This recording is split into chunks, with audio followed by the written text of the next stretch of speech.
will define you. Your patience when you have nothing, and your attitude when you have everything.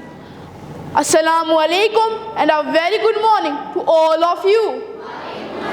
I am Arslan, I am a student and I am studying 7th standard at Chenab Valley Public Higher Secondary School, Doda.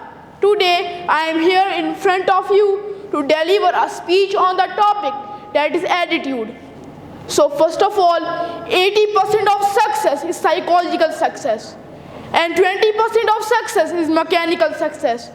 The problem is most of the people live in their heads.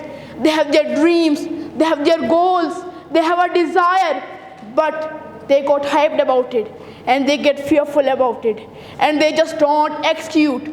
See, when you are not filling your life with the things that you are capable of doing, then there are gaps in your life. And what we do when we are not living our true identity, we begin to fill the gaps.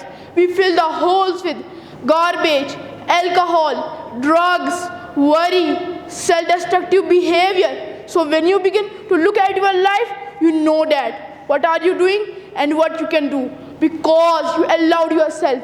Now, when you don't have a true appreciation or acceptance for who you are, what happened in the process is that you begin to abuse yourself. You begin to sabotage your life. You begin to sabotage your dreams. You begin to unconsciously work against yourself. You become your own worst enemy. So what do you do about that? We need a mission. We all need a mission. That's what life should be, the mission.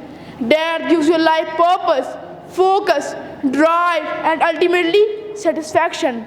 So I end up my talk with this inspirational quote of Dr. Sir Muhammad Iqbal. Be aware of your own worth. Use all of your power to achieve it. Create an ocean from the dewdrop. Don't beg for light from the moon. Obtain it from the spark within you. Thank you so much indeed for your cooperation and have a nice day.